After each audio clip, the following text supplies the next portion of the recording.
This is TWiT. Google has announced it's backing a plan to both build and operate a new high-speed internet trans-Pacific cable system dubbed FASTER by the second quarter of 2016. FASTER is a $300 million project and will feature high-quality 6-fiber pair cable and optical transmission technologies. Capacity is expected to start at 60 terabytes per second.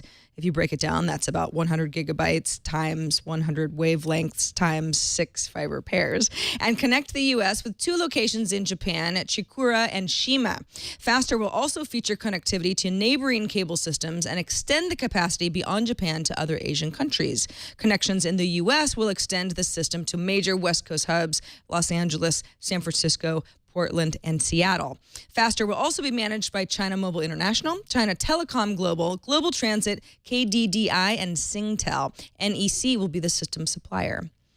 Today, the White House announced it's formally launching a new U.S. digital service and has hired Mikey Dickerson to lead it. You might remember Dickerson is former site reliability manager for Google and an engineer credited for his work helping salvage healthcare.gov after its initial mess of a launch. I guess that's how you would put it. The White House has dubbed the project USDS, and in testimony before the Senate's Homeland Security Committee back in May, Federal Chief Information Officer Steve Van Roykel called it a, quote, centralized world-class capability made up of our country's brightest digital talent and charged with removing barriers to exceptional government service delivery and remaking the digital experiences that citizens and businesses have with their government.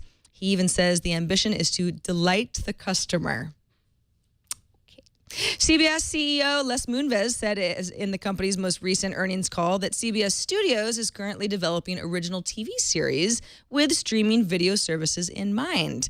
Moonves didn't go into too many details regarding which services CBS might be working with, but he did say that the network plans to produce, quote, more and more shows for more and more outlets. CBS already has a licensing agreement with Amazon, which allows the retailer to stream new episodes of CBS's sci-fi show Extant 4 days after it broadcasts on CBS.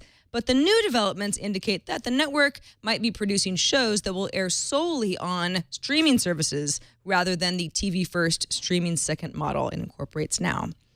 Microsoft will address 9 bugs, 2 that are critical, in this month's Patch Tuesday. The first critical vulnerability involves IE versions 6 through 11, and the other involves a graphics-related exploit in Windows that could allow an attacker to trick a user into opening a malicious file. Windows 8.1 users won't receive the fixes unless they've installed Windows 8.1 update, after which they'll receive the first update under the new policy that the company has. Instead of releasing new features every few years in big updates, it now increasingly launches new Windows capabilities in monthly updates like it does for security patches. The company is rumored to be ready in the next version of Windows, which is codenamed Threshold and might be called Windows 9 when it hits the market. Speaking of Windows, remember all those Mac versus PC wars? Everybody had a side. Microsoft is trying to bring it back anyway with a round of new ads that are pitting the Surface Pro 3 against Apple's MacBook Air.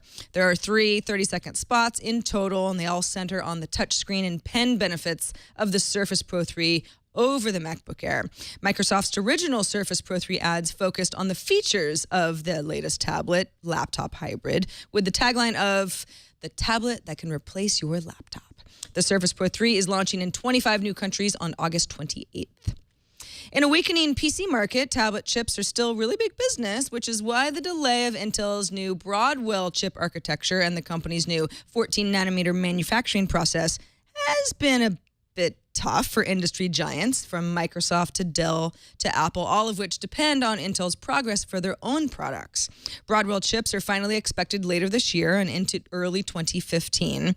Intel isn't giving out really specific performance or power consumption numbers for the new processors just yet, but it does say that they can deliver twice the performance per watt in 14-nanometer Broadwell Core M chips as it could with 22-nanometer Haswell Y series chips, which gives PC OEMs more flexibility with performance and size, and certainly battery life increases as well.